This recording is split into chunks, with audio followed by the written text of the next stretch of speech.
Hai Topsibian, banyak kejadian yang mustahil di dunia ini, tetapi untuk kejadian ini mesti ramai yang tidak percaya disebabkan ianya terlalu pelik sehingga tidak boleh percaya yang kejadian ini boleh berlaku pada seorang manusia. Daripada kisah ditelan oleh haiwan pelik tetapi masih berjaya melepaskan diri, sehingga kisah seorang lelaki membawa minuman melepasi hutan peperangan hanya untuk minum bersama rakan-rakannya. Ini hanya permulaan sahaja. Ada lagi yang menggerunkan. Jom saksikan. Nombor 8. Melepasi padang perang untuk hantar arak kepada rakan. Di zaman sekarang ini, hanya dengan sekali klik sahaja untuk membuat pesanan makanan. Tetapi ia masih tidak sehebat John Chick Donohue yang menyeberangi laut sejauh 12,000 km dari New York ke Vietnam semata-mata untuk menghantar minuman keras kepada rakan-rakannya yang pergi berperang pada masa itu. Perbuatan ini tidak ada yang membayarnya, hanya mereka yang tidak waras sahaja akan melakukannya. Segalanya bermula pada suatu hari pada tahun 1967. Tatkala beliau sedang santai di sebuah bar, seorang pelayan di situ telah memberitahunya bahawa orang yang pergi berperang sepatutnya meminum minuman keras yang sejuk sedikit. Mendengar kata-kata pelayan tersebut, dengan itu, Abang John bergegas memunggah minuman keras dan barang peribadinya dan menuju ke Vietnam yang mengambil masa 2 bulan.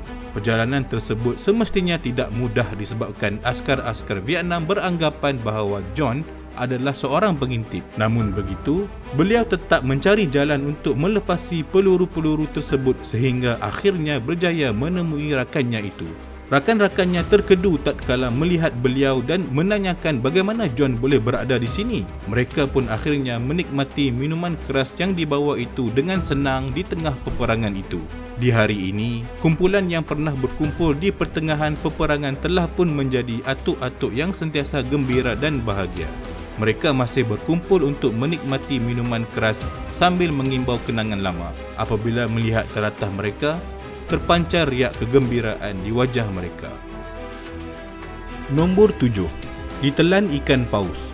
Ditelan oleh binatang-binatang buas selalunya hanya berlaku di dalam filem, terutamanya bila telah ditelan ikan paus dan masih terselamat. Lagilah tak boleh dipercaya. Akan tetapi, itulah yang berlaku kepada Michael Packard, seorang penyelam tangkap udang profesional yang telah hadapi cerita yang mendebarkan tatkala dirinya sendiri bahawa dia adalah seorang yang telah selamat dari ikan paus yang cuba menelannya. Peristiwa tersebut berlaku semasa beliau keluar pergi menyelam untuk mencari udang galah di garis pantai Herring Cove. Tiba-tiba, dia dapat merasakan tekanan air yang berlainan.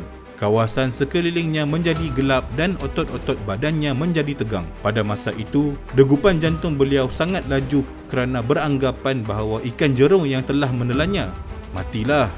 Beliau pandang sekeliling dan semuanya gelap. Nak capai apa pun tidak nampak. Masa itu cuma terbayang di fikirannya adalah wajah anak lelakinya yang berumur 12 dan 15 tahun saja.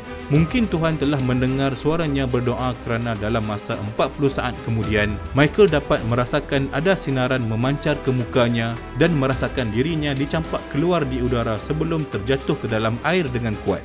Rakan-rakannya yang menyaksikan kejadian tersebut masing-masing sangat terkejut dengan kejadian itu. Mereka melihat ikan paus yang besar itu meludah keluar Michael daripada mulutnya. Mereka kemudiannya membawa Michael ke rumah sakit untuk rawatan selanjutnya. Pakar telah menyatakan bahawa yang Michael mungkin terkeluar semasa ikan paus itu membuka mulutnya dan juga disebabkan ikan paus tersebut merupakan spesies ikan yang tidak memakan manusia sebagai makanan. Oleh itu ia meludahnya keluar. Hampir saja. Nombor 6. Menunggang motosikal menyeberangi bukit.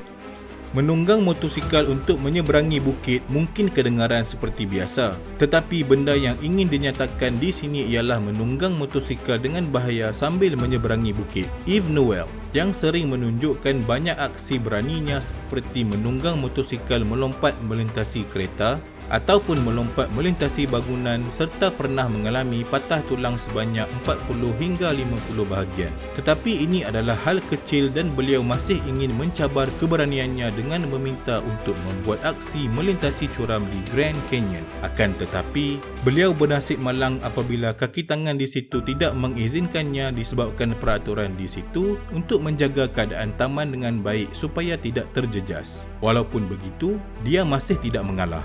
Beliau berjaya mengadakan persembahan menunggang motosikal sambil melompat melintasi lembah sungai Snake dan telah memberi aksi yang mengejutkan kepada khalayak ramai. Tetapi yang lagi menakutkan adalah lompatan tersebut telah gagal di mana penunggang dan motosikalnya telah terjatuh ke dalam curam. Kejadian ini membuatkan dirinya dan semua orang sangat terkejut. Mereka akhirnya berasa lega apabila mendapat tahu bahawa lelaki tersebut terselamat disebabkan oleh payung terjun dan hanya mengalami luka kecil sahaja. Kejadian ini masih mampu menarik perhatian penonton seperti biasa. Hampir saja. Nombor 5. Lari maraton selama 20 tahun. Apabila sebut tentang maraton, mesti kena bertahan paling lama. Tetapi, mungkin tidak ada yang berlari maraton selama bertahun-tahun seperti Chizo Kanaguri yang telah menyertai pertandingan maraton di Sukan Olimpik pada tahun 1910 di Sweden. Tatkala beliau telah sampai di garisan penamat, dirinya terasa sangat lemah dan tidak boleh menyesuaikan diri dengan alam sekitar seperti bahasa dan makanan lokal. Tambahan pula, dengan cuaca yang sangat panas telah membuatkan beliau terjatuh ketika perlawanan sehingga perlu dirawat oleh penduduk setempat. Apabila beliau sudah pulih, Chizo pun sayonara balik Jepun tanpa memberitahu sesiapa pun. Hal ini membuatkan pihak berkuasa Sweden terus giat mencari dan menyifatkan beliau sebagai orang hilang di dalam pertandingan maraton tersebut. Akan tetapi, tuan punya badan tidak tahu menahu mengenai perkara ini dan masih meneruskan maraton di dalam dan di luar negara dengan senang hati. Sehingga akhirnya, sebuah stesen televisyen Sweden berjaya menemui beliau di wilayah Kumamoto pada tahun 1967. Dan kebetulan, Sweden mengadakan Sukan Olimpik sekali lagi dan telah menjemput Chizo yang pada ketika itu berumur 75 tahun untuk kembali meneruskan pertandingan maraton sehingga tamat dan sampai ke garisan penamat. Ironinya, kira-kira dari awal beliau berlari sehingga ke garisan penamat hari ini mengambil masa selama 54 tahun. Peristiwa ini dianggap sebagai kepandaian tuan rumah dalam menyelesaikan masalah tersebut serta memberi warna-warni bagi pertandingan maraton yang sebenar. Nombor 4. Sesat dalam hutan Amazon. Peristiwa sesat di dalam hutan Amazon pada tahun 1981 telah diadaptasi menjadi sebuah filem bertajuk The Jungle. Pada tahun 2017, sebuah kisah benar mengenai Yossi Ginsberg, seorang pengembara muda yang berumur 21 tahun yang telah mendapat inspirasi untuk mengembara daripada novel yang telah dibacanya. Dia telah mengembara menuju ke hutan Amazon sehingga berjumpa dengan rakan seperjalanannya seramai lagi 3 orang. Mereka kemudiannya berkumpul meneruskan perjalanan sebagai 4 pengembara muda di mana telah berlaku pertelingkahan yang mengakibatkan rakit di sungai itu telah pecah. Akibatnya, segala bekal makanan yang dibawanya sudah pun habis rosak sehingga dia perlu menangkap binatang-binatang liar untuk teruskan hidup dan untuk mempertahankan diri daripada dimakan oleh binatang buas seperti jaguar dan pelbagai jenis serangga lain di situ. 20 hari kemudiannya, Yossi telah ditemui oleh pasukan penyelamat di mana keadaannya ketika itu sangat buruk. Beliau kelihatan sangat lemah sehingga perlu dirawat di rumah sakit tempatan selama 3 bulan.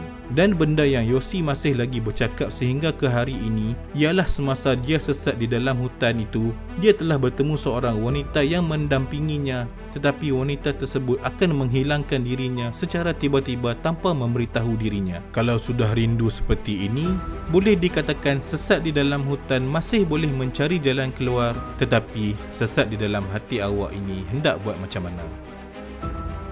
Nombor 3. Berperang tanpa senjata.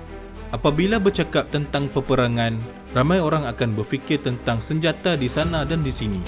Tetapi lain bagi Desmond Thomas Doss, seorang yang telah mendaftar sebagai askar pada tahun 1942, boleh menyelamatkan orang lain tanpa menggunakan senjata. Hal ini disebabkan oleh beliau sebelum ini telah mengikuti penyucian diri selama 7 hari dan bertegas untuk mengikut kitab mereka, iaitu yakin pada Tuhan dan tidak suka akan peperangan.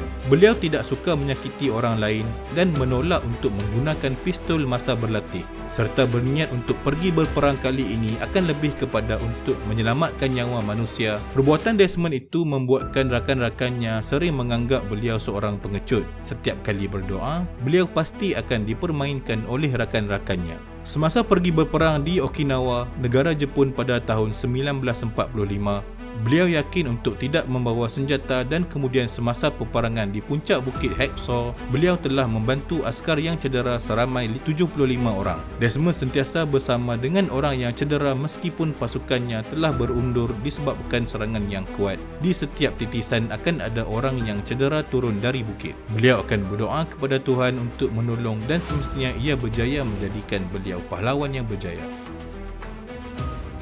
Nombor 2. Tidak tidur selama 200 jam. Manusia biasanya jika tidak tidur satu malam, pasti keesokan harinya akan terganggu di tempat kerjanya. Apatah lagi jika tidak tidur untuk beberapa malam berturut-turut meskipun telah minum kopi dengan banyak cawan sekalipun, juga tetap tidak membantu. Tetapi bagi Peter Tripp, seorang penyampai radio amatur ingin mencabar dirinya untuk tidak tidur selama 8 hari 8 malam sebagai kerja kebajikan. Meskipun doktor dan pakar telah memberi peringatan tentang kesan yang akan berlaku terhadap badannya, namun beliau tetap bertegas untuk tidak tidur demi kerja kebajikannya ini. Beliau melalui masa sehariannya di dalam bilik cermin untuk penganjuran dalam bangunan Times Square untuk memberi peluang kepada orang ramai melihat rutin hariannya seperti mandi dan bekerja sebagai penyampai radio seperti biasa tanpa tidur. Beliau menjalani kehidupan sehariannya yang aktif sepanjang 200 jam tersebut dan kemudiannya telah tidur selama 22 jam sebagai ganti. Namun, sangat merugikan apabila pihak media tidak membuat liputan mengenai kerja kebajikannya itu kali ini dapat berapa.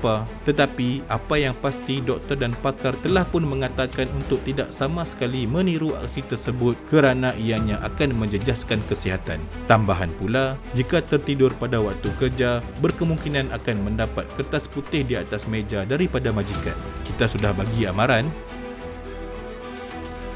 Nombor 1. Tahan berenang selama 50 jam. Disebabkan bekerja sebagai juruteknik kapal, tidak hairan Veljko Rogosic, seorang pemuda dari Croatia, sangat mahir berenang sehingga menjadi perenang Olimpik selama 2 dekad. Beliau telah mendapat hadiah dan pengiktirafan di dalam dan di luar negara yang kesemuanya berjumlah 300 hadiah. Akan tetapi, beliau itu tidak begitu teruja lagi sehingga pada tahun 1974, Veljko memecah rekod berenang di Croatia dari Pulau Vis ke negeri Split sejauh 43 km. Belum cukup dengan itu lagi, beliau kemudiannya pada tahun 2004 telah berenang melintasi lorong kecil Inggeris dengan catatan masa 11 jam 27 minit pada umurnya sudah mencecah 63 tahun. Namun beliau masih belum puas hati lagi. 2 tahun kemudian, ketika umurnya 65 tahun, Veljko berenang dari Croatia melintasi Laut Adriatik ke Riccione, negara Itali sejauh 225 km. Kali ini, beliau mendapat perangkaan rekod dunia sebagai perenang dalam laut yang luas dan jauh sekali dalam dunia bermula dari 29 sehingga 31 Ogos 2006, di mana kesemuanya berjumlah 50 jam 10 minit sebagai jaminan yang tak semestinya menendang tung dengan kuat pun boleh menjadi hebat.